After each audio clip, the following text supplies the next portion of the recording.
যদি বারে বারে একই সুরে প্রেম তোমায় কাঁদায়, তবে প্রেমিকা কোথায় আর প্রেমী বা কোথায়?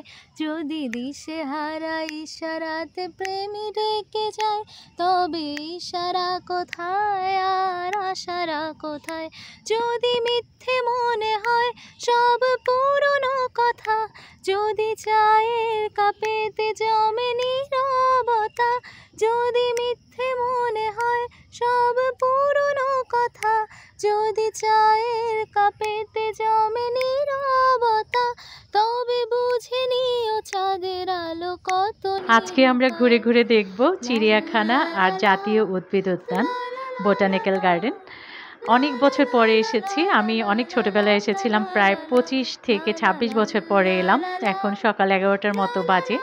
আমরা টিকিট কেটে নিয়েছি। প্রথমে আমরা উদ্ভিদ উদ্যানে ঢুকে যাব এবং ঘুরে ঘুরে দেখব।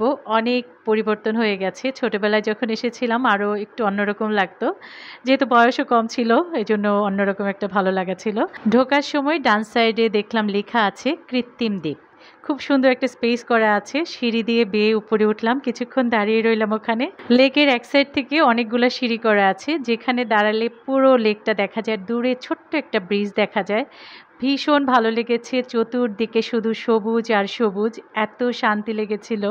মানে ঢাকা শহরে তো আর এত গাছগাছালি, এত সবুজ দেখা যায় না। আমরা মূলত আজকে এখানে এসেছি বিভিন্ন ধরনের গাছগাছালি ও পশু পাখি ছবি তোলার জন্য। এখানে কিছু বিরল প্রজাতির গাছ আছে যেটা বাইরে আর কোথাও নেই। তো উনি কিন্তু একদম ছবি তোলা নিয়ে ব্যস্ত হয়ে গেছে, আমাদের দিকে কোনো খেয়াল নেই। আমরা আমাদের মতো ঘুরছি, বাচ্চা কাচ্চারাও ঘুরছে। আর আকাশটা যে এত সুন্দর, এত ভালো লেগেছে। একটু রোদ নেই, বৃষ্টি নেই, বাতাস আর বাতাস চতুর্দিকে। তো আমরা শাপলা পুকুর গেলাম। ছোটোবেলায় যখন এসেছিলাম এখানে অনেক শাপলা ফুল ফুটে থাকতো, এখন আর ওভাবে শাপলা ফুল ফোটা নেই। তারপরেও একটা ভালো লাগা আছে, যেহেতু খোলামেলা জায়গা, অনেক বাতাস, অনেক সবুজ, পানি, ভীষণ ভালো লাগা। শাপলা পুকুরে কিছুক্ষণ বসে থাকার পরে পদ্ম পুকুরে চলে এলাম। এখানে কিন্তু পদ্ম ফুল নেই, ওই যে দূরে ছবি তুলছে। আমি আর এত নিচুতে নামি নাই, আমি উপরেই আছি। বাচ্চারা আছে সাইডে, ওরা ঘোরাফেরা করছে। ঝিরিঝিরি একটা বাতাস, ভীষণ ভালো লাগা। পাখির ডাক, একদম কিচিরমিচির করছে চতুর্দিকে পাখি, খুবই ভালো লাগছে। একটু একটু ফোঁটা ফোঁটা বৃষ্টি পড়ছে। আমরা একটা গাছের নিচে বসে আছি আর উপভোগ করছি আজকের এই দিনটাকে। তো যাই হোক, আমরা একদম ঘুরে ঘুরে বোটানিক্যাল গার্ডেনে যতদূর পেরেছি আমরা দেখেছি, ছবি তুলেছি গাছগাছালি, বিভিন্ন পশু পাখির।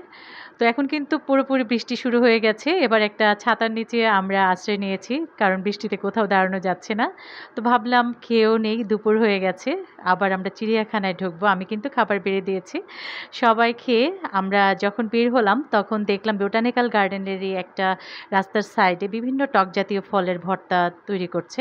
তো আমরা একটা ভর্তা নিলাম, ছোট ছোট কাঁঠালের মতো। এটার কোষগুলা দিয়ে ভর্তা তৈরি করে। তো ভর্তাটা খেতে খেতেই আমরা বাহির হয়ে গেলাম। আর অনেক লোকের সমাগম কিন্তু এখন। আমরা যখন সকালে এসেছি অনেক নীরব ছিল, যেহেতু দুপুর হয়ে গেছে এখন ভিড় হয়ে গেছে একদম। তো আমরা এবার চিড়িয়াখানায় ঢুকবো আর ঘুরে ঘুরে বিভিন্ন পশু পাখির ছবি তুলবো, বাচ্চারাও দেখবে। আমরা এই দিনটাকে উপভোগ করব। সবই দেখেছি ঘুরে ঘুরে, এত কিছু তো আসলে দেখানো সম্ভব না। তো যতদূর সম্ভব হয়েছে আপনাদের সাথে শেয়ার করলাম। আশা করছি আপনাদের ভালো লেগেছে। যারা ইউটিউব থেকে আমার ভিডিওটি দেখছেন চ্যানেলটিকে সাবস্ক্রাইব করে আমার পাশে থাকবেন, লাইক কমেন্টস করবেন। আর যারা ফেসবুক থেকে দেখছেন পেজটাকে ফলো দিয়ে একটা লাইক দিয়ে দেবেন। আজ এই পর্যন্তই, আল্লাহ হাফেজ। শোনাও প্লিজ, একটা গান শোনাও আম্মা প্লিজ, শোনাও। যদি বারে বারে একই সুরে প্রেম তোমায় কাঁদায়, তবে প্রেমিকা কোথায় আর প্রেমী বা কোথায়?